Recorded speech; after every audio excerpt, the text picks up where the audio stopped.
아, 안 들리셨구나. 말하고 있었는데. 아, 네.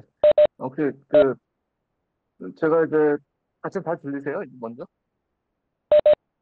예, 잘 들립니다. 네. 제가 이제 주제를 갖다가 정한 이유가 이제 몇 가지가 있는데, 그 뭐냐면, 저희가 지금 밑바닥부터 시작을 해서 시리즈에서 이제 그 디퓨전 모델을 사용하고 있는데, 이 디퓨전 모델이 어떻게 보면 이미지를 갖다가 우리가 생성하는 건데, 이제 그 이미지를 생성하기 위해서 저희가 어떤 인스트럭션을 갖다 줘야 됩니다. 그래서 텍스트로 이제 명령을 주고, 그것을 이미지를 생성하게 되는데 이렇게 텍스트와 이미지 같이 이제 서로 다른 데이터에 대해서 이제 그 어떤 모델에서 함께 이제 이해를 하려면 이제 이해를 하는 기술이 이제 멀티모달이라고 하고요. 그래서 이제 그 관련돼서 이제 여러 논문을 보고 있었는데 그 1월 10 며칠에 이제 딥시크 R1이 발표됐었죠. 근데 그 R1이 발표되고 난 다음에 일주일 후에 요 딥시크 야누스 프로라는 이제 모델이 이제 발표가 됐습니다. 멀티모달 기술이라고 해서 발표가 됐는데 이제 기존하고 이제 그 다른 기조를 가진 멀티모달 기술을 사용하고 있다라고 해서 이제 굉장히 이제 저는 딱 눈에 딱 들어왔는데 R1에 딱 묻혀서 이게 좀 제대로 얘기가 되지 못하고 넘어가는 게 아닌가 싶어서 제가 빨리 이 주제로 이제 선정을 하고 이제 이 논문을 갖다 읽어보게 되었습니다. 그래서 오늘 제가 이제 이 야누스 그 프로를 갖다가 설명드리기 전에 이제 그 원천이 되는 야누스 논문을 갖다가 말씀을 드리고 야누스 프로까지 이제 그 말씀을 드리도록 하겠습니다. 이제 그 앞서서 그 야누스 프로 들어가기 전 앞서서 이제 그 기본적으로 저희가 이제 멀티모달이 뭔지 이제 제가 말씀드린 거 이외에 몇 가지를 갖다 말씀드리려고 하는데 근데 여기 멀티모달 기술에 대한 설베이에 대해서 이제 조사한 논문이 한 몇 개가 있어요. 근데 한 두 가지 정도 제가 이제 트렌드를 보고자 가지고 왔고요. 여기서 진짜 많은 멀티모달 모델들이 이제 개발이 됐고, 우리가 아는 것은 여기에서 눈에 띄는 뭐 라바나 아니면은 여기 모바일 VLM 뭐 이런 것들만 이제 대충 이제 그 이름을 많이 들어봤는데 이제 여기 유명한 모델들이 굉장히 많이 있습니다. 여기 카멜레온이라는 모델과 GPT-4라는 모델들도 있고 또 다른 그 논문에서는 또 역시 멀티모달 기술을 갖다 이렇게 설명을 해놨는데 역시 여기 그 기존에 요 왼쪽 게 2023년 논문이고 2024년 논문인데 그 논문에서 언급되지 않은 그 모델들도 이제 소개를 시켜주고 있었습니다.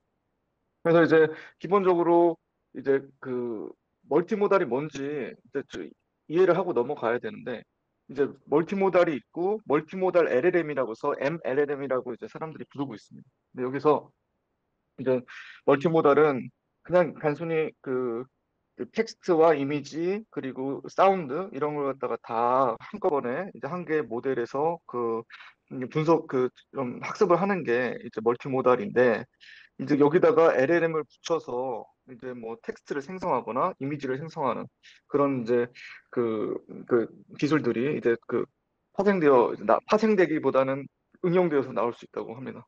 그래서 제가 여기는 멀티모달 기술들을 갖다 쭉 이렇게 적어놨는데 결국에는 지금까지 거의 대부분의 저희가 알려진 것들은 이제 텍스트와 이미지를 받아서 이미지를 갖다 해석을 하고 텍스트를 갖다 출력해주는 그런 모델들이 많았어요. 근데 뭐 물론 이제 저희가 그 GPT-4.5에서 이미 뭐 그림 만들어줘 그러면 그림까지 만들어주는 걸 보긴 했는데 실질적으로 이 모델들은 그림을 갖다 직접 생성하는 것이 아니라 달리 3와 아니면 다른 이제 디퓨저 모델과 같이 그런 모델들을 갖다가 뒤에 붙여가지고 그 LLM으로 생성된 그 텍스트를 다리 3에 넣어서 이미지를 생성하는 그런 구조였습니다. 그래서 요 야누스는 이와 다르게 이제 텍스트와 이미지를 모두 받아서 그 출력도 텍스트와 이미지 모두 할 수 있다는 그런 구조고요. 물론 이제 지금 여기 제가 뒤에서 좀 언급하겠지만 텍스트와 이미지를 갖다 모두 출력하는 모델들도 굉장히 많이 있습니다. 근데 이제 이런 경우가 있는데 이제 여기 위에 아마 텍스트가 이미지를 받아서 텍스트를 출력하는 것들은 멀티모달 LLM이라고 부를 수가 있고 요 밑에 다리슨이나 이제 딥플로이드 그리고 클립 뭐 여러 가지 모델들이 있는데 이거는 텍스트를 받아서 이미지를 생성하거던가 아니면 이미지를 받아서 이제 이게 무엇인지 텍스트로 출력하는 그런 기능을 가진 그 또 다른 LLM을 사용하지 않는 멀티모달 그 모델들도 있다는 것을 지금 저에게 설명드리려고 이렇게 들고 왔습니다. 제가 조사를 하다 보니까 요 야누스와 이제 건질 만한 모델이 이제 VL GPT라는 게 있었대요. 근데 이것도 역시 그 텐센트 AI 랩에서 하는 그 멀티모달 LLM 기술인데 이게 뭐 어떤 이유에서 종료가 돼서 이제 CDX로 이루어졌다 그러고 현재 아마 그 이제 여기 GPT VL이나 뭐 이런 모델들보다 V4나 이런 V4나 이런 것보다 훨씬 더 성능이 좋은 걸로 지금 알려져 있는데 이거는 이제 나중에 혹시 오픈되면은 한번 공유드리도록 하겠습니다. 그래서 또 멀티모달 방식을 갖다 또 분류를 하게 되면 이제 다양한 방식으로 분류할 수 있어요. 그러니까 이제 이미지와 텍스트를 받아서 이걸 갖다가 어떻게 이제 학습을 하고 이제 이제 기본 코어 모델이 뭔지 이제 그 사용되는 코어 모델에 따라서 이렇게 한 6개 스트림으로 분류가 될 수 있는데 이제 오토 리그레시브 모델이라고 어떤 이제 그 뭐 한 개를 갖다가 그 한 단어 예를 들어서 저 한 단어를 생성하기 위해서 앞에서 발생했던 문장들을 모두 사용하는 그 자기회귀 방식을 갖다가 이제 오토 리그레시브 방식을 하는데 이 야누스도 이 오토 리그레시브 모델이고요. 다리 2나 이제 시드 X도 여기 그 오토 리그레시브 모델이라고 합니다. 그래서 이제 저희가 지금 그 밑바닥에서 배우고 있는 그 디퓨전 모델은 그 이제 노이즈 제거 방식, 그 이제 그 어떤 분포에서 뭐 이거는 이제 디테일하게 설명 안 하고 넘어가겠는데, 디퓨전 모델도 있고, 그리고 투 스트리밍, 뭐 등등등 있는데, 뭐 역시, 이제 오토 리그레시 방식과 디퓨전을 갖다 하이브리드한 방식도 있다고 합니다. 그래서 이제 지금까지 멀티모달이 뭔지 기본적인 개념을 갖다가 알았고, 이제 그러면은 여기에 그 멀티모델 이해와 생성이라는 개념이 있는데, 이게 뭐냐면, 기존에 그 여기 왼쪽에 보시면은 이미지를 받고 그 인스트럭션으로 What is my cat doing 이렇게 했을 때 이제 텍스트로 이게 이미지를 갖다 해석을 해서 이제 그 고양이가 뭘 하고 있다라는 말을 갖다가 만들어주는 이게 이제 멀티모달의 이해라고 하고요.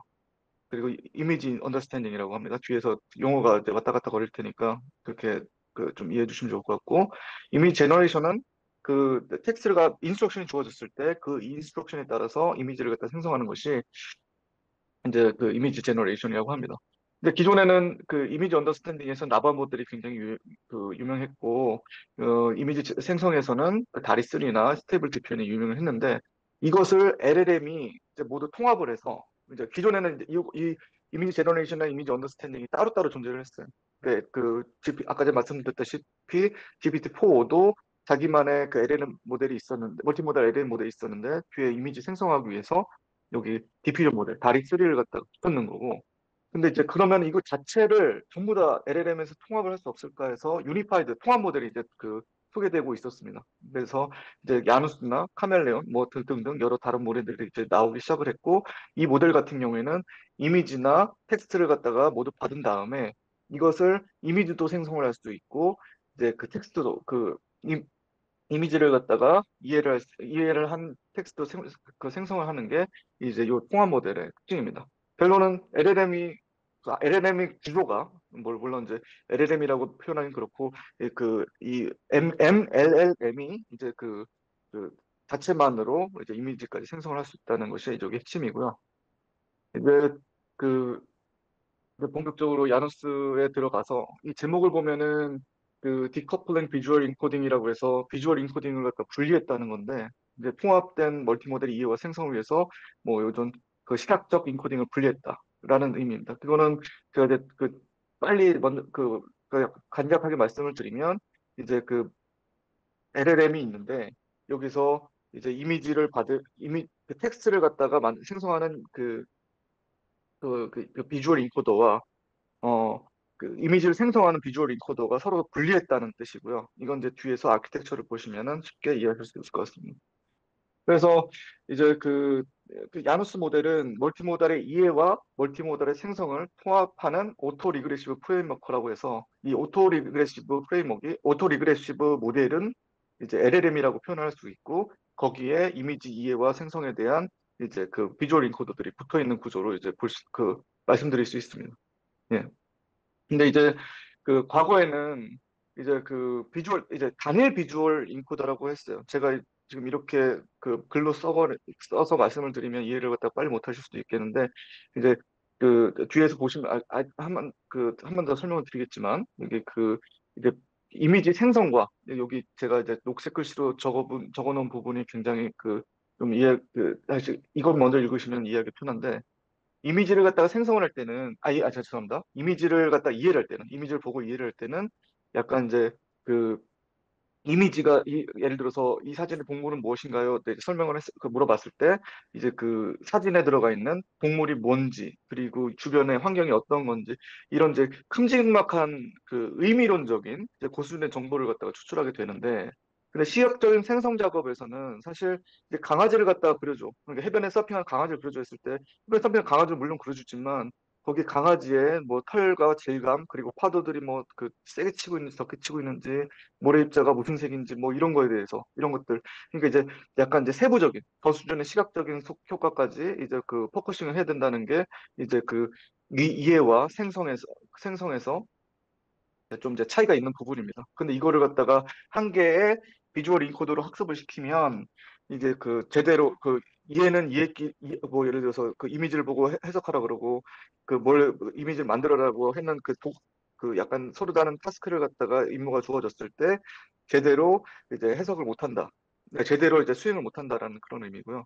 그래서 이제 그 비주얼 인코딩 경로를 분리해서 이제 단일 트랜스포머 아키텍처를 적용했다라는 게 이제 야누스의 이렇게 이제 그 야누스 논문이 이제 시작된 계기가 됩니다.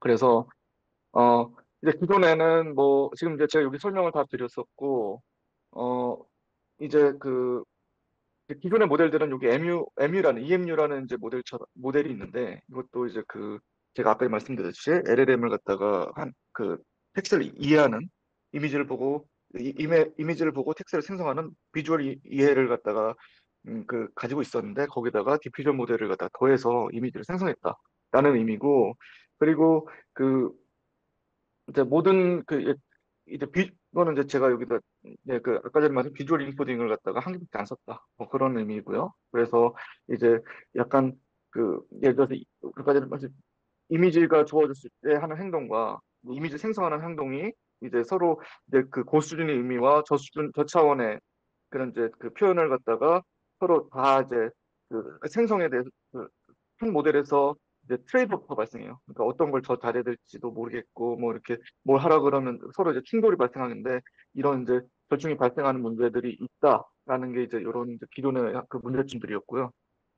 그래서 이제 야누스가 제한됐다는 거고, 그 야누스의 장점이 이제 뒤에서 보시면 알겠지만, 이 아까 전에 충돌, 그러니까 이제 이해와 생성의 충돌에 완화하는 것을 시켜주는 것도 있지만, 여기 이게 각각의 약간 어떻게 보면 모듈식으로 돼 있어요. 인코더, 뭐, 그리고 그 오토 리그레시브 모델, 이렇게 이제 따로따로 분리되어 있는데, 거기다가 각각 다른 모델들을, 그러니까 최신의 인코딩 기술을 갖다가 적용하면은 더 좋은 효과가 있을 수도 있고, 그뭐 여기다가 이게 어차피 모듈화가 되어 있으니 뒤에 EEG 신호나 아니면 오디오 신호 같은 인코더를 갖다 같이 붙였을 때 이제 여러 그 멀티모달 기술이 확장될 수 있다라는 이제 그런 이제 유연성과 확장을 가지고 있다고 합니다. 그래서 이제 야누스가 이 이제 기존의 소타보다 이제 굉장히 좋은 점수를 가졌다는 게 오고요. 그 이제 테스트를 할 때는 멀티모달의 이해, 그러니까 이제 이미지를 보고 얘를 갖다 해석하는 거, 그리고 이제 비주얼 제너레이션, 그 텍스트를 인스트럭션이 주어졌을 때 이미지를 생성하는 그 각각의 이제 타스크에 대해서 따로따로 벤치마크 테스트를 해서 좋은 점수를 얻었다는 게 요 밑에 쪽에 언급된 얘기입니다. 그래서 실질적으로 이건 이제 논문에서 제가 바로바로 발췌했는데 막 성능이 좋다는 거고 이건 나중에 한번 읽어보시면 될 것 같고요.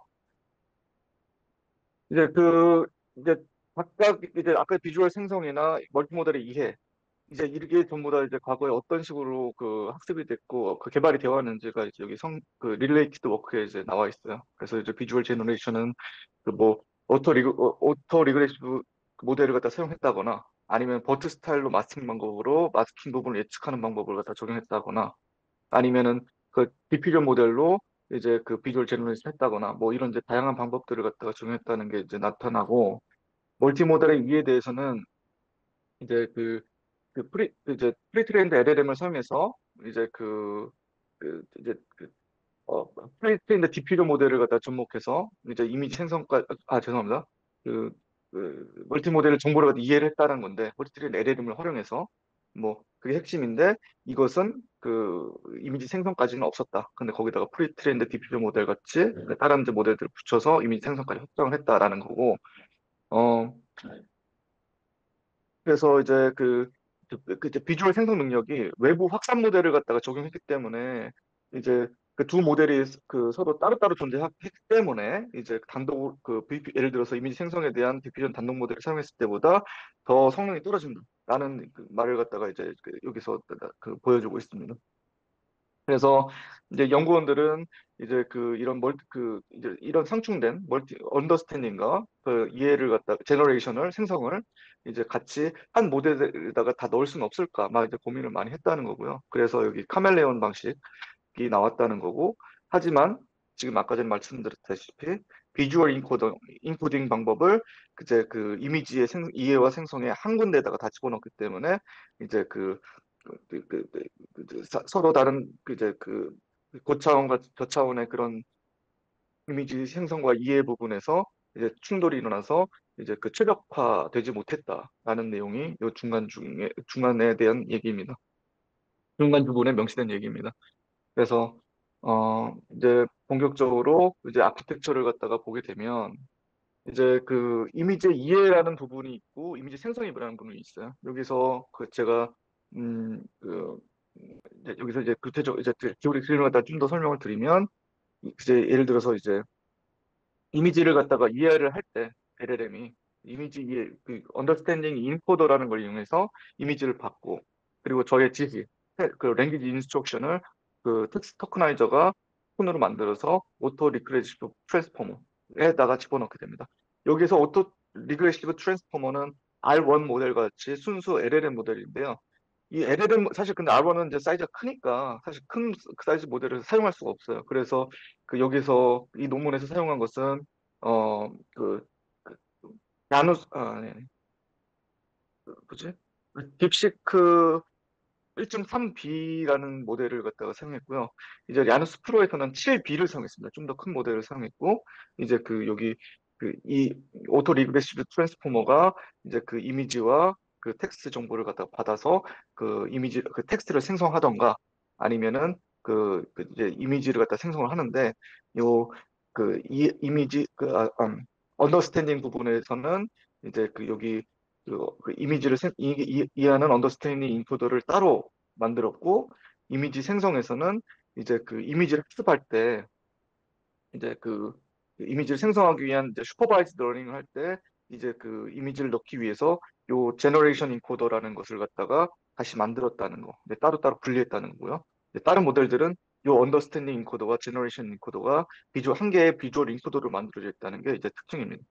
그래서 이렇게 분리를 하니까 성능이 좋았다는 거고 이제 이제 여기 요 텍스트 토커나이저는 이제 채택하는 LLM의 이제 내장 토커나이저를 갖다 사용했다 그러고 여기 언더스탠딩 인코더에서는 시그립이라는 인코더를 갖다 사용했습니다. 이것도 좀 더 말씀드리면은 진짜 많은데 이제 클립이라는 모델은 굉장히 많이 들어보셨을 거예요. 그러니까 이제 어떤 오브젝트 디텍션이나 이제 이미지를 갖다 이해하는데 굉장히 특화되어 있는 모델이라고 저희들이 다들 알고 있는데 그러니까 시그립도 이 클립보다 더 어떤 이제 특정 이제 성능에서 효율적인 부분이 있어서 이제 굉장히 이제 이것도 굉장히 많이 쓰이는 비주얼 인코더라고 합니다. 그래서 요 시그립이라는 인코더를 사용했다는 거를 갖다가 좀 이해해 주셨으면 좋겠고 이것을 다시 요 LLM이 요 오토 리그레시브 트랜스포머가 잘 이해할 수 있도록 사실 여기 그림에는 안 보이는데 이 어댑터라는 게 존재를 해요. 이제 예를 들어서 이제 이미지가 주어지면 그 이미지를 갖다가 이제 픽셀 다리로 하는 게 아니라 예를 들어 개나 이제 무슨 파도 이런 거에 대해서 약간 토큰을 이제 만들어서 죄송합니다. 예. 이 LLM이 이용할 수 있도록 약간의 벡터라이즈를 갖다 해주고요. 벡터화 시켜서 이제 오토 리그레션에 던져준다는 거고, 여기 어댑터가 여기 인코더와 이제 트랜스포머를 LLM을 이제 연결해주는 연결다리 역할을 하게 됩니다. 시각적 생성 작업에서는 VQ 벡터 퀀티테이션 토커나이저라는 것을 사용했는데 여기 VQ 벡터 뭐냐면 이거는 이미지를 그 조금 전에 말씀드린 벡터화 시킨다는 거예요. 레그할 때 저희들이 그 텍스트를 갖다가 전부 다 이제 벡터화를 시켜서 벡터 그, 그, DB에다가 저장을 시켜 놓는데 그것처럼 이제 그 LLM이 이해를 하려면 벡터화가 되어 있어야 되고요.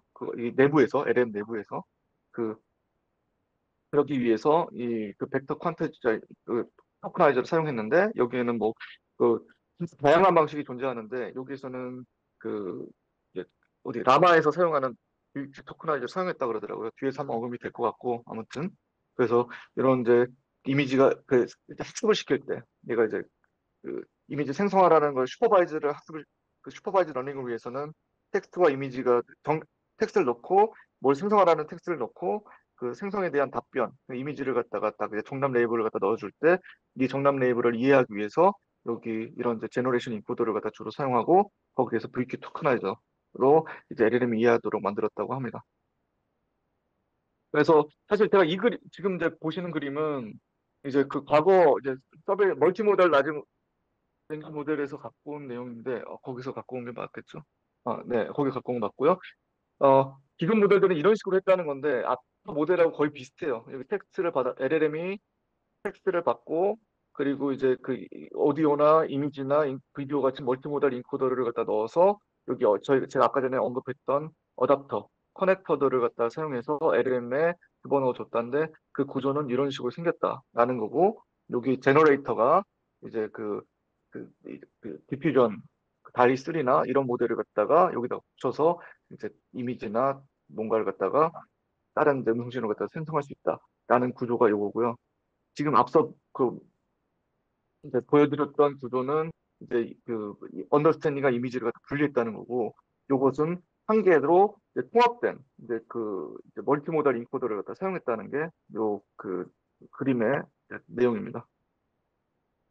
그래서 이제 좀 더 이제 디테일하게 살펴보면 이제 진짜 100% 이해하기가 어려울 것 같아서 제가 예시를 들어서 이렇게 설명을 놨어요. 예를 들어서 여기 그, 이제 언더스탠딩은 그 이제 질문이 이 사진에는 강아지 품종이 뭐냐라고 했을 때 여기 언더스탠딩 인코더에서는 이미지에서 강아지 특징을 갖다 추출하고 여기 텍스트 토커나이저에서 텍스트 질문을 갖다 파악을 합니다. 그래서 이 두 가지 정보를 조합을 해서 여기 그 결과를 갖다가 이제 강아지가 품종이 뭔지를 갖다가 이제 추출해내는 거고 여기 그 이미지 생성에서는 이제 텍스트 기반으로 이제 어떤 설명이 들어올 거예요. 그러면은 이제 기존에 이제 얘가 제너레이션 인코더를 그 이제 정답 네이블로 학습을 해놨어요. 어떤 질문이 들어왔을 때 어떻게 하라는 걸 학습을 들어왔는데 이때는 요거 제너레이션 인코더는 이제 이제 그 추론할 때 사용하지 않을 것 같고 그래서 이제 요걸 가지고 이 LLM이 해변의 배경을 어떻게 구성할지 그것을 여기 제너레이션 인코더에 관련된 이미지 디코더와 아이고 죄송합니다.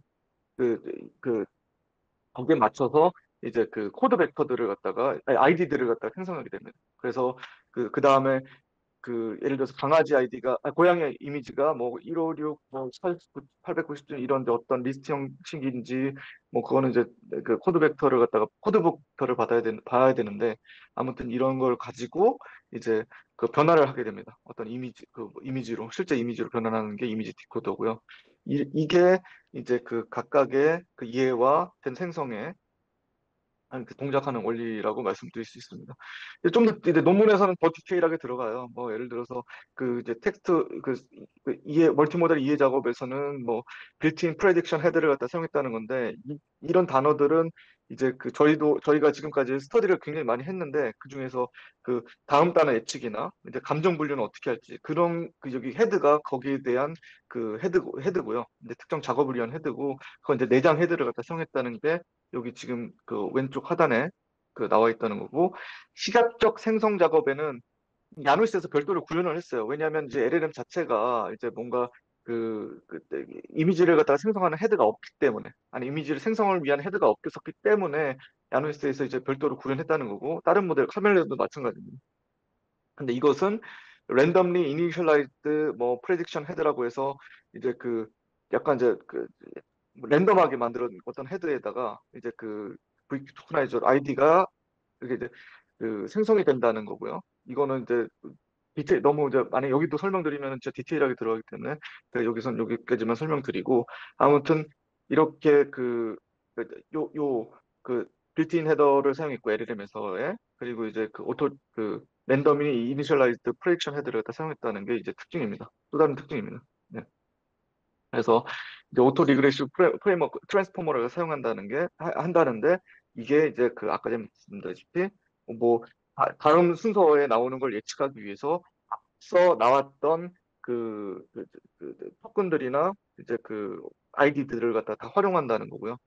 네, 그래서 음, 이제 어떻게 오토 리그레시브 트랜스 하여튼 이게 그 어, 방식을 따른다고 합니다.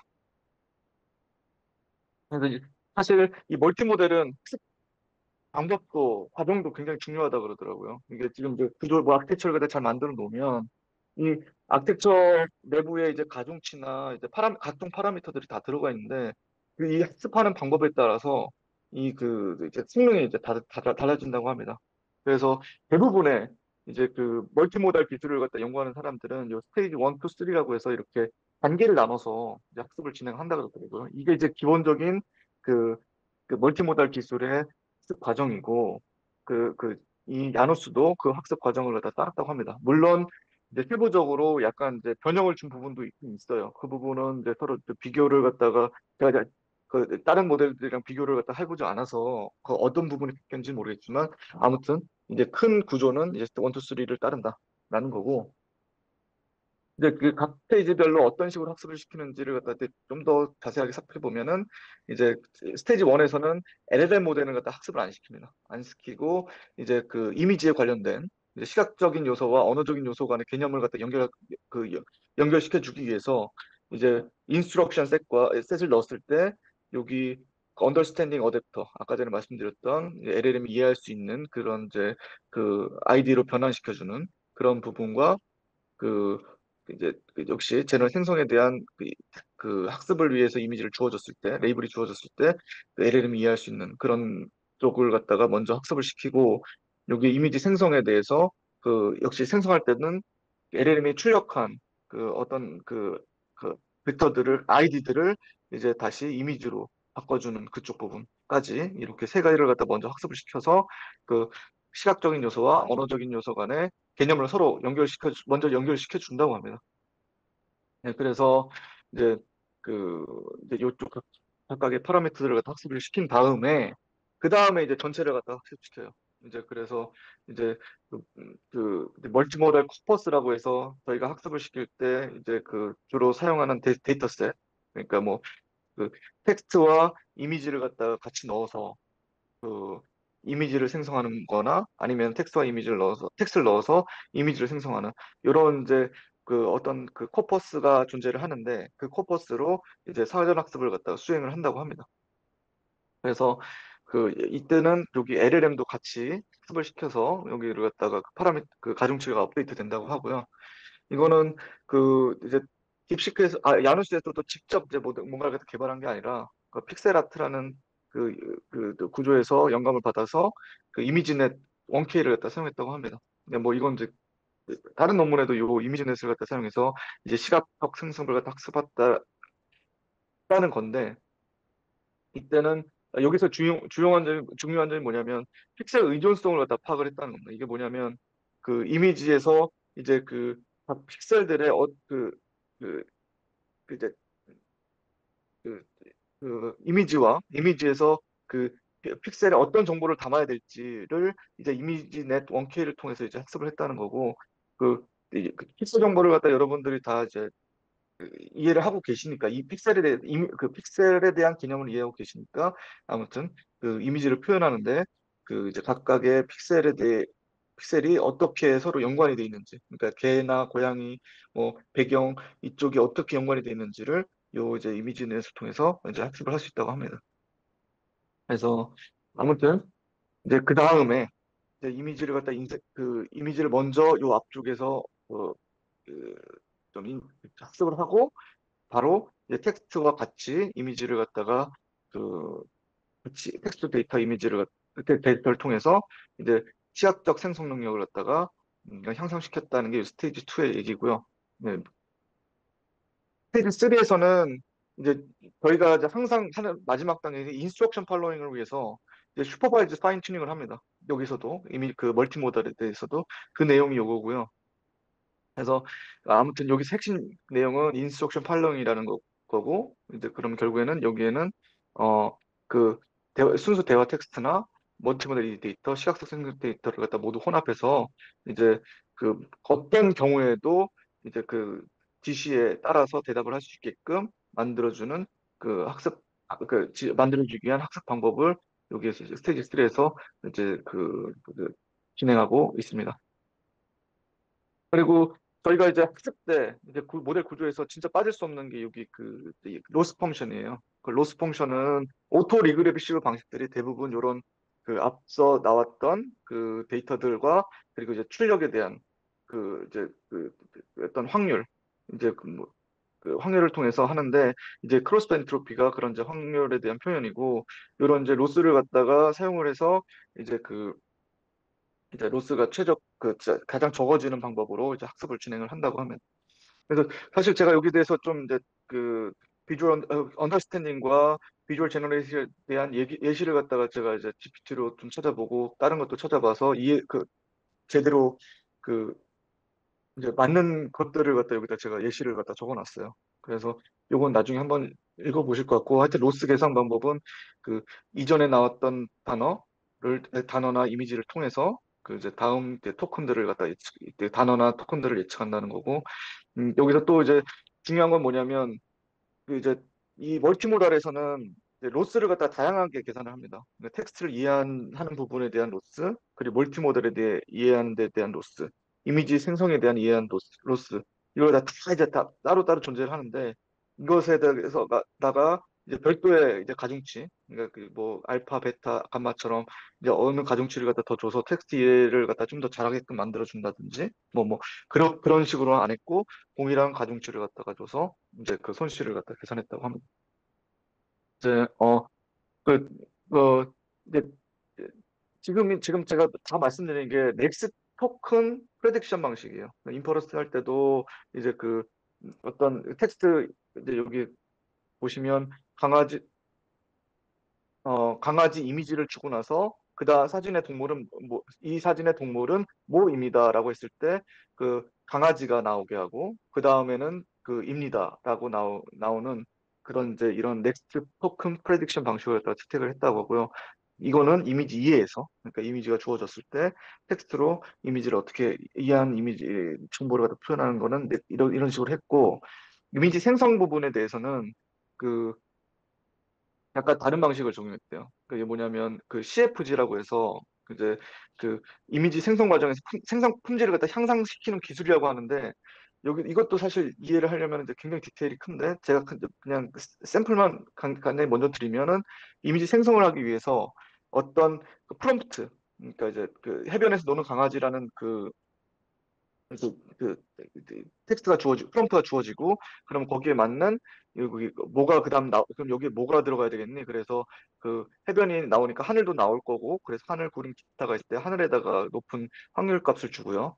그 비조건부 예측이라고 해서 이제 CFG의 방식인데, 프롬프트 없이 그냥 예측을 하라라고 뭐 그냥 막 던져준대요. 그러면 얘가 그 이제 뭐가 나올지 텍스트도 없는데도 뭔가 예측을 한다고 합니다. 그래서 이제 요 프롬프트에다가 패드 처리를 해서 그, 그 텍스트 안 집어넣었다는 거고 그러면은 거기에 대해서 또 이제 뭐 어떤 이제 이 하늘 구름 기타에 대해서 예측을 갖다 어느 정도 하고 그것을 여기 요런 이제 수식에 따라서 이제 로짓 그러니까 확률을 갖다 계산을 하게 되는데 그때 이제 여기 그 CFG 여기 그 이밸류에이션 밸류 코에피션트를 갖다가 뭐 높이면 뭐 이렇게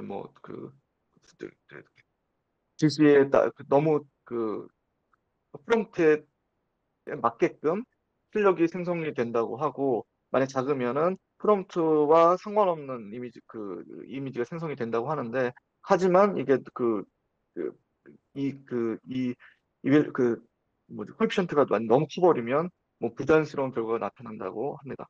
뭐 그렇다는 거고 하여튼 대충 이런 식으로 있다는 것만 동작을 한다는 것만 알아주시면 될 것 같고 근데 이게 possible intention에 나오는 내용은 지금 아까 전에 보였다시피 이제 아키텍처에서 이제 그 멀티모달 언더스탠딩 비주얼 제너레이션이 분리가 됐고 거기에 대해서 각각의 인코더들이 따로따로 존재를 하기 때문에 거기다가 그 더 강력한 비전 인코더나 이제 또 다른 이제 세밀한 비주얼 그 생성에 관련된 인코더를 갖다가 넣어줄 수도 있어서 약간 모듈화됐다는 그런 의미인 거고.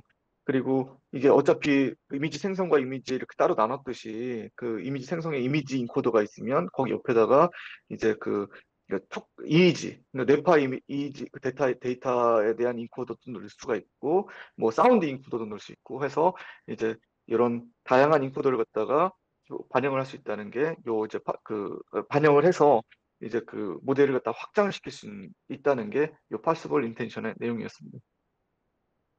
이제 실제 그러면 이걸 갖다가 지금까지 모델 구조는 다 설명이 됐고, 그럼 이걸 갖다가 학습을 위해서 어떤 그 세팅을 했는지 여기 그 임플멘테이션 디테일에 나와 있는데 여기서는 그 이제 핵심만 이제 살펴보면은 그 이제 여기 아까 전에 오토 리그레시브 그 모델 그 트랜스포머에 딥시프트 LLM 1.3B를 갖다가 사용했고요. 예, 그리고 비주얼 인코더에는 시그립을 갖다가 사용했다고 합니다. 그 여기 시그립이 384 바이 384 이미지로 이제 그 받을 수 있기 때문에 이 이미지가 받을 수 있는 의미가 굉장히 줄어듭니다. 예, 여러분 딱 이제 이게 보시면은 아 이거 해상도 너무 떨어지네 이 말씀을 드리겠는데 아직까지 이 멀티 모델이 이제 좀 그 발전하지 못한 게 뭐 이런 내용이 이런 게 아니었을까? 물론 이제 여기 그 이게 뭐 랭귀지 모델을 갖다 더 큰 걸 쓰더라도 이제 뭐 학습을 갖다가 학습이 어려운가 봐요. 이미지가 커지면. 그래서 그 뭐 이런 아직까지도 이렇게 그 이미지가 작은 이미지로 이제 학습을 하고요. 그리고 시간도 오래 걸리니까. 그리고 그 생성형 그 비주얼 생성 인코더에는 뭐 이제 아까 전에 말씀드렸던 그 이제 하늘, 고양이 뭐 이런 거에 대해서 코드북이 어떤 존재를 하는데 이제 그 아이디들 그러니까 존재를 하는데 그게 그 16,384 크기의 코드북을 사용했고 이미지는 역시 또 오히려 여기는 또 이제 다운샘플링해서 줄였다고 합니다. 그래갖고 그 이 가로 세로 그러니까 이제 그 이미지가 주어지면은 그걸 갖다가 그 그때 가로 4분의 1로 나누고 그 세로 4분의 1로 나눠서 그런 이제 이미지를 갖다 줄여서 이제 집어넣었다고 합니다. 그래서 나마젠이라는 그 제너레이션 인코더를 갖다가 사용을 했고요. 근데 그 사실 딥시트가 야노스를 위해서 뭔가를 갖다 다 새로 만든 건 아니에요. 기존의 모델들을 갖다가 일부러 갖고 왔고 구조를 갖다가 이렇게 잘 세팅을 해서 이 모델들을 만들었다는 게 여기 핵심이고 그 언더스탠딩 어댑터와 제너레이션 어댑터는 뭐냐면 사실 이 코드북을 갖다가 이제 제너레이션 생성이 예를 들어서 생성 인코더에서 이 코드 아이디를 만들어 줬는데 이 아이디를 갖다가 바로 LLM에 넣으면 LLM이 이해를 못 한다고 합니다. 그래서 이런 이제 그 아이디를 LLM이 처리할 수 있도록 어떤 텍스트 임베딩 공간으로 변환을 해줘야 된다고 하는데 그 부분을 이 투 레이어 MLP를 멀티 레이어 퍼셉션이죠. 그래서 그걸 갖다 사용해서 그 구현했다는 거고 이렇게 이제 보통 이제 많이 한다고 합니다. 그래서 이제 그- 일단 이런 것도 적용이 됐다는 거 아시면 좋을 것 같고 이미지 사이즈는 말씀드렸고 만약에 근데 큰 이미지가 나오면 어떠냐? 그러니까 예를 들어서 184 1920 1920 바이 10680에 오면은 그 1920을 갖다가 이제 그 384에 맞춰서 이제 1080 부분이 그러니까 세로 부분이 이제 그쪽은 없으니까 이제 그 맥스 크기로 이거 좀 달간 128비트 128인데 7비트인데 아무튼 거기 배경색을 127 127 127로 이제 회색으로 이제 패딩을 한다고 합니다. 생성할 때는 이미지를 갖다가 그 전체가 다 나와야 되기 때문에 이제 여기 짧은 쪽, 예를 들어서 1920, 1080, 그러니까 세로가 짧으니까 세로를 갖다가 먼저 384로 맞춰서 이제 크기를 조정을 하고 이제 긴 부분은 384에 맞출 수 없으니 그 나머지 부분을 갖다가 다 자른다고 하고요.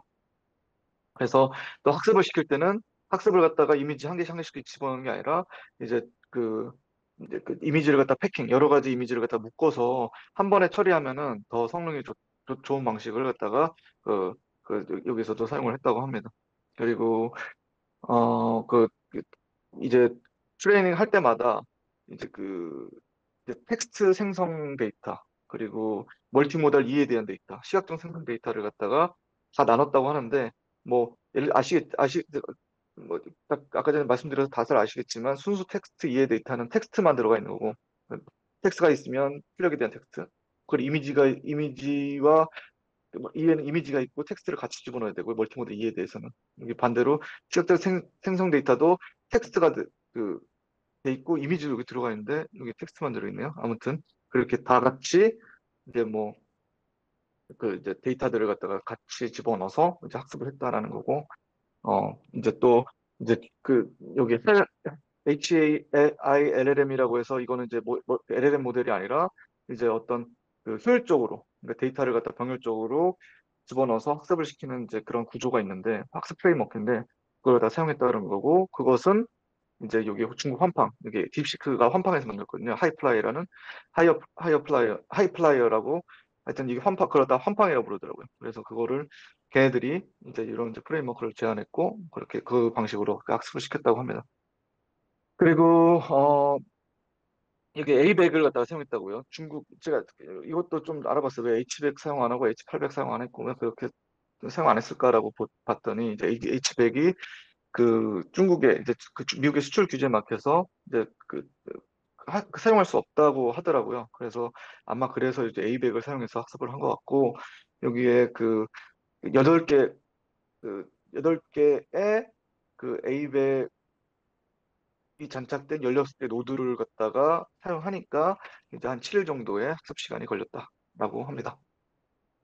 그래서 이게 학습을 시킬 때 여러 가지 파라미터 조건을 갖다 걸었어요. 그래서 이것도 논문에 쭉 나와 있는 내용인데 여기서 이제 짚고 넘어가야 될 거는 여기 학습률 감소. 그러니까 학습을 갖다 하면서 이제 러닝 레이스를 갖다가 점점 이제 줄여서 이제 최적 포인트. 그러니까 저희가 아시겠지만 로스를 갖다가 이제 가장 적은 쪽으로 찾아야 되잖아요. 그래서 그걸 갖다가 러닝 레이스를 갖다가 점점 줄였다는 거고 그리고 여기 웜업이라고 하는데 웜업은 뭐냐면 굉장한 양의 데이터를 갖다 다 쏟아붓는 게 아니라 일부 데이터만 이제 집어넣어서 학습을 안정적으로 시켰다는 게 이제 웜업 방식이고 뭐 이런 식으로 이제 멀티모달을 학습을 시킨다고 합니다. 그리고 배치 크기를 갖다가 약간 처음에는 좀 적게 하고 세컨드 스테이지에서 더 크게 해서 이제 뭐 이렇게 효율적으로 학습을 할 수 있도록 이렇게 하고 이제 뭐 가중치 감소 도입이라고 하는데 이제 여러분 아담이라는 거 많이 보셨을 거예요. 근데 여기서는 아담 W라는 걸 사용했는데 이제 그 가중치와 이제 아담 방식 그러니까 이제 로스를 갖다가 이제 로스가 존재를 하는데 가중치가 늘어날 때마다 이제 로스가 점점 이제 가중치에 의해서 그 높아진 그러니까 이제 이게 결국엔 이거는 뭐냐면 오버피팅, 훈련 데이터에 대해서 과적합을 갖다가 하는 걸 막는 건데 이게 뭐냐면 이게 가중치가 높아지면 이제 학습 데이터를 갖다가 학습 데이터에만 최적화되는 거예요. 그래서 이 가중치가 높아지면은 거기다가 어떤 페널티, 그러니까 이제 손실함수 마이너스를 되게끔 손실을 줘서 이제 로스를 갖다가 이제 좀 이제 제한을 하는 건데 사실 아담 로스를 바로 제한을 해요. 하지만 여기 아담 W에서는 로스를 갖다 바로 제어하는 것이 아니라 로스는 그대로 있고 이 가중치 자체에다가 이제 여기 오른쪽에 보시는 식처럼 여기 이제 페널티를 갖다가 이제 추가를 하게 됩니다. 가중치가 이제 줄어들게 가중치에다가 페널티를 줘서 로스에다가 직접적으로 가중치가 영향을 미치게 하는 것이 아니라 가중치가 영향을 미쳐서 로스에 영향을 지키게끔 약간 이제 독립적으로 이렇게 한다는 방식이고요. 이거는 아마 나중에 한번 저희가 써먹을 일이 있을지 모르겠지만 하여튼 이 방식을 갖다가 한번 여기서 간단히 소개드리고 넘어가겠습니다. 아 그리고 어 그러니까 사용된 데이터들은 뭐 이런 이제 Share GPT V4V라는 이제 이미지를 갖다 사용했는데 이것은 멀티모달 언더스탠딩에 대해서 사용했고 비주얼 제너레이션은 뭐 이미지 원캐 아까 말씀드렸던 그런 이제 데이터를 사용했다는 건데 여기 데이터의 형식이 뭐 이미지와 그리고 텍스트가 같이 들어가 있다는 거. 그리고 비주얼 생성에도 이제 어떤 이제 그 이미지가 있는데 그 이미지에 대한 네임들이 같이 이제 들어간다고 합니다. 이제 스테이지 2에서 제가 아까 말씀드렸다시피 이제 그 다양한 데이터셋을 가지고 이제 학습을 시킨다고 하는데 텍스트 전용 데이터, 그리고 이미지 텍스트 혼합 데이터, 그리고 이미지 캡션 데이터, 그리고 테이블 차트 데이터 이런 이제 다양한 데이터들을 갖다가 다 이제 집어넣었대요. 여기 이제 논문에서 다 명시되어 있는 것도 있는데 제가 이제 일일이 여기서는 언급을 안 하겠고 하여튼 이제 이런 이제 복합적인 데이터를 가지고 이제 학습을 시켰다라는 거고 이제 또, 시각적 생성 데이터도 있고요. 이제 이거는 전부 다 이제 스테이지 2에서 다양한 데이터를 학습시켰다는 내용이고, 이제 그 인스트럭션 팔로잉을 위해서 이제 또 역시 스테이지 3에 사용된 데이터가 또 따로 존재한다는 게 여기 내용입니다. 이게 제가 그 논문에 명시되어 있기 때문에 여기다 다 적진 않았고, 이런 이제 인스트럭션 튜닝에 대한 형식은 입력 메시지, 네 뭐 해라 라는 그 어떤 지시적인 내용과 거기에 대한 반응 이걸 갖다가 묶어서 이제 저 지시에 잘 반응하게끔 대응하게끔 이제 만들었다고 합니다. 이제 앞서 우리가 이제 첫 번째 시간에 그 이밸류에이션 방법에 대해서 이제 우리 논의가 되었었는데 앞 시간에서 근데 여기서 멀티모달에 대해서도 역시 이밸류에이션 방법은 굉장히 중요하다고 합니다. 그래서 여기서 이제 채택한 이밸류에이션 방법은 멀티모달 이해를 갖다가 평가하는 벤치마크와 비주얼 제너레이션, 이미지 생성하는 그 벤치마크를 갖다 따로따로 해서 거기에 대한 성능을 갖다가 테스트했다는 거고요. 그래서 이 모델은 이미지 생성하고 이해를 갖다가 전부 다 할 수 있어요. 야누스 모델은. 그렇기 때문에 그 이미지 이해도 다시 테스트를 해야 되고 이미지 이해 능력도 테스트해야 되고 이미지 생성 능력도 다 테스트를 해야 되기 때문에 이 두 가지 방식을 갖다가 그 따로따로 테스트했다는 거고 합법적으로 테스트하는 부분 지금 없는 것 같습니다. 아무튼 그래서 이런 이제 기존의 방법들 VQ8, V2나 호프, MME 이런 방식을 다 사용했다는 거고 이건 제가 솔직히 몇 가지는 이해는 했는데 몇 가지는 다 보진 못했어요. 나중에 저희들이 어, 벤치마크 멀티모달에 대한 그 벤치마크 한번 공부를 하는 섹션이 있었으면 좋겠고 저희가 나중에 디퓨전 모델 밑바닥부터 우리가 스터디를 하고 있는데 거기에 대한 디퓨전 모델로 이미지 생성을 했을 때 그 이미지 생성에 대한 이제 여기 비주얼 제너레이션이겠죠 아마 그래서 거기에 대한 이제 평가 방법을 갖다 한번 또 앞으로 배울 거라고 이제 생각이 됩니다. 그래서 이제 여기서는 간단히 이제 언급만 하고 넘어가겠고 여기 MS 코코나 젠 이벨이 있는데 이것은 그 이제 이것들은 고품질의 이미지를 얼마나 효과적으로 생성하는지, 그리고 이제 내가 지시한 내용을 갖다가 얼마나 잘 따라서 그, 이제 이미지를 생성했는지, 아니면은 이미지를 갖다가 텍스트로 잘 표현했는지, 그, 그걸 갖다가 평가하는 셋이라는 걸 알아두시고,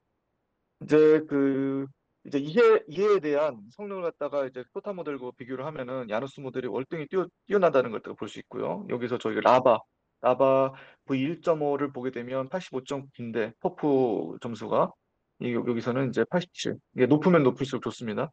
굉장히 높게 평가됐고 대부분 일부 예를 들어서 여기 어 높은 모델이 얘보다 높은 모델이 존재를 하는데 이것들은 아마 그 이제 모델 사이즈가 이 야누스보다 커서 그렇게 좀 이제 성능이 좋다는 얘기가 있더라고요. 아무튼 그, 근데 대부분 이렇게 성능이 좋았던 이유가 비주얼 시각적 인코딩 방법과 이제 비주얼 생성을 갖다가 분리해서 했기 때문이다라고 이제 얘기를 하고 있습니다. 비주얼 생성 능력 또한 이제 또 평가가 됐는데 이 왼쪽 편에 나온 게 이제 젠 이벨로 이제 얼마나 이제 야누스가 지시 능력을 따르는지를 갖다가 이제 평가를 했답니다. 젠 이벨이 지시 능력을 따르는 평가고요. 벤치마크고요. 그래서 여기서 보시면 야누스가 다른 모델보다 다 높은 걸 알 수가 있어요. 이 달이 2나 그리고 달이 3는 없네요. 아무튼 카멜레온이나 이런 것보다 훨씬 높다고 하고요. 그리고 요거는 오른쪽 편에 나오는 이 MS 코코 같은 경우에는 이제 그때 이미지가 얼마나 어 이제 사실적으로 그러니까 실제와 동일하게 만들었는지를 갖다 평가하는 방법인데 여기 FID라는 지표를 갖다 사용했어요. FID가 Printed Inception Distance라고 해서 이제 그 이제 원본 이미지가 있고 이제 생성된 이미지가 있는데 그 생성된 이 두 개를 갖다 이미지를 갖다 픽셀과의 픽셀 한 개 픽셀마다 비교하는 게 아니라 어떤 이제 인셉션 그러니까 어떤 그 이제 스페이스 피처 스페이스를 갖다가 아마 이거 저는 이제 분포라고 이제 이해를 하고 있는데 분포를 갖다가 서로 비교해서 이제 그 차이가 얼마나 나는지를 갖다가 점수화 시켰다는 거고 그리고 낮으면 낮을수록 좋다고 합니다. 그래서 여기서 야누스는 굉장히 다른 모델보다 낮았다. 뭐 근데 여기 뭐 빌라 U보다는 이제 좀 높았는데 얘네들 모델은 파라미터 개수가 이제 그 야누스보다 훨씬 더 많아서 이제 높았다는 말도 있고요. 아무튼 근데 이제 다른 모델들보다 이제 그 요 FID 스코어가 낮아서 이제 월등히 좋다라는 걸 이제 그 설명을 해줄 수 있습니다. 요것은 아무튼 이제 제니벨은 인스트럭션 얼마나 잘 따르는지 여기 그 포프나 뭐 MS 코코 같은 경우는 그 고품질의 이미지를 갖다 얼마나 잘 생성하는지 그런 내용이 여기 담겨 있고 그래서 어 이제 그렇게 성능이 좋다는 걸 갖다 지금까지 알아봤는데 여기 이 논문에는 어블레이션 스터디라고 해서 뭐 다양한 게 존재합니다. 근데 이게 뭐냐면 어블레이션 스터디는 뭐냐면 자기들은 시각적 인코딩하고 죄송합니다. 언더스탠딩에 관련된 인코딩과 그 생성에 대한 인코딩을 갖다 분리했다고 하는데 그럼 이걸 가지고 그 인코더를 갖다가 통일시키거나 한 개를 빼거나 이렇게 했을 때 얼마나 성능이 좋은지. 예를 들어서 그 이제 VQ 토커나이저라고 해서 아까 전에 그, 그 이미지 생성에 사용된 토커나이저를 언더스탠딩에도 같이 동시에 다른 걸 적용하는 게 아니라 동시에 적용을 했을 때 성능이 이렇게 나왔고 그, 그 이제 SA 토커나이저라고 해서 이제 그 약간 여기 보시면 그 멀티모달 이해에 대해서 그 좀 더 뛰어난 그런 이제 토크나이저 여기 VQ 토크나이저 생성에 관련된 거니까 그렇지만 여기는 이해에 관련된 토크나이저를 다시 이 논문에서 야누스에서 만들어서 시멘틱 토크나이저로 만들어서 이렇게 실험을 했다는 거고 이제 동시에 적용하는 거. 그러니까 예를 들어서 자 BC는 그 이해에 포커싱된 토크나이저고 VQ는 생성에 관련된 토크나이저입니다. 그걸 갖다가 다 합쳤더니 이제 성능이 좋게 나왔다라고 하는 거고 역시 시그립과 별도로 그러니까 이제 VQ 토크나이저를 빼고 이제 테스트한 이미지 이해만 테스트하는 경우 그리고 이제 그 C그립을 빼서 VQ 토큰이죠. 생성만 한번 텍스트를 했을 때 그 역시 다른 모델들하고 이제 같이 썼을 때는 그렇게 큰 차이가 없다. 그러니까 왜냐면은 그 이해만 훈련된 모델이 이해에 대해서는 성능이 뛰어난 거는 사실이거든요. 근데 그걸 갖다가 같이 썼을 때, 그러니까 그 같이 썼을 때 이제 그 단독으로 했을 때보다 그 성능에 큰 차이가 없다라는 거 여기 이제 핵심적인 내용이고 이거 이제 그 사진을 갖다가 이제 생성한 얼마나 잘 생성했는지를 갖다 나타내는 겁니다. 그래서 이제 이게 그 SD, SL이 뭐 하여튼 뭐 디퓨전 모델이고 이미지 생성하는 디퓨전 모델이고 라마제는 오토리스 기반 텍스트 기반 이미지 생성 모델인데 요 그 디퓨전 모델하고 이 오토 리그레션 모델에 대해서 각각의 대표적 모델을 갖고 와서 이제 비교했다는 거고 거기다가 텍스트를 갖다가 시드니 오페라 하우스 시링 넥스트 에펠타워라고 했을 때 에펠타워 옆에 그 오페라 하우스가 있어야 되는데 이제 그 여기 SDXL이나 라마스젠에서는 이제 생성을 못했고 요거 이제 여기서도 뭐 어퍼지 사이드를 보라고 나와 있는데 이게 야누스는 그 인스트럭션을 갖다 잘 팔로잉했다는 거고 다른 애들 같은 방향을 보던가 아니면 서로 받아보던가 뭐 그렇게 됐다고 합니다. 여기에 이제 명령이 나와 있어요. 그리고 요거는 이제 뭐 역시 마찬가지 그 데이터고 이제 이건 설명 하나 넘어가겠습니다. 요거는 이제 멀티모달 이해에 대해서 위에 거는 비주얼 생성 능력을 갖다 평가를 했고 그 멀티모달 이제 그 이미지를 갖다 얼마나 잘 이해했는지를 갖다가 했을 때 여기 그 이런 이미지를 갖다 넣고 아니면 요런 이미지를 넣었을 때 어떻게 흡수를 했느냐가 여기 이제 빨간색으로 이제 그 하이라이팅 된 부분인데 그 야노스에서는 그 제대로 설명했다라는 거고 이제 뭐 이제 하여튼 그 자기들의 자랑을 갖다 여기다가 잘 적어놨습니다. 그래서 아무튼 야누스텍 결론은 이거예요. 이미지 이해와 이미지 생성을 갖다가 별도로 분리해서 학습을 시켰다. 근데 하지만 이제 LLM 통합 구조는 동일하다. 이 같이 그 같은 LLM 모델 그 어토 리그레시브 모델을 갖다 사용했다는 거고 그리고 이제 각각을 갖다 모듈화했다. 그래서 확장성이 좋다. 뭐 그런 내용이 여기 핵심 내용입니다. 그러니까 근데 이제 본격적으로 이제 야누스 프로를 갖다 말씀드릴 수도 있는데 본격적인 게 아니라 이 야누스의 개념이 야누스 프로로 이어졌어요. 이어졌는데 여기에 대해 야누스 프로는 진짜 핵심적인 내용만 금방 넘어가겠습니다. 결론은 별 건 없어요. 그 뭐냐면 이제 트레이닝 전략을 갖다가 바꿨다. 그리고 학습 데이터를 늘렸다. 그리고 모델 사이즈를 더 크게 늘렸다. 아까 1.3B에서 7B를 늘렸다. 뭐 요게 이제 그, 그 주 내용이고 근데 뭐 제가 이 내용은 제가 저희 기세다가 올려놓을 테니까 혹시나 참고하실 분들은 한번 읽어보시면 좋을 것 같고 그러니까 이제 기존의 방법도 요거 있었는데 요런 이제 훈련 전략 데이터 모델 크기를 갖다가 이제 바꿨다. 그래서 성능이 훨씬 더 좋아졌다라고 해서 합니다. 이게 1월 27일 날 1월 20 며칠 날 발표된 내용이고요. 올해. 그리고 이제 그 똑같은 구조를 사용했고, 그리고 이제 그 대신 여기 학습 방법들은 여기 스테이지 1, 2, 3에 대해서 좀 뭔가 바꿨다, 더 좋게 바꿨다는 내용이고, 어, 이제, 그, 그, 그리고 여기서 학습 데이터를, 그러니까 기존에는 리얼 월드의 학습 데이터를 사용했다는 거예요. 하지만 여기서는 합성 데이터, 왜냐하면 리얼 월드의 데이터가 품질이 낮고 노이즈가 많았다고 해요. 그래서 여기다 자기들이 합성 데이터를 갖다 생성을 해서 이제 학습을 시키니까 더 성능이 좋아졌다. 라는 게 여기 좀 이제 여기서 좀 관심을 가져야 될 내용이고, 이제 실비로 확장해서 했다라는 겁니다. 여기 그, 실험 환경은 거의 동일하고, 이제 여기 뭐 7B에서 학습을 시키니까 32개 노드에서 14일, 예, 이제 소요됐다고 합니다. 그 시간이. 뭐 나머지 내용은 다 똑같고요. 그 야누스하고. 그리고 파라미터는 이런 식으로 세팅했는데, 거의 야누스하고 비슷합니다. 네, 약간 달라진 부분도 있긴 있어요.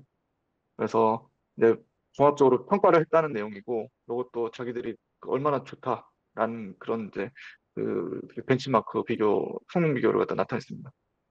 그래서 네, 여기까지가 제가 준비한 내용이고, 혹시 질문이 있으시면 제가 이해한 부분에 대해서 이제 답변을 드리도록 하겠습니다. 여기까지가 제가 준비한 내용이고, 네, 감사합니다.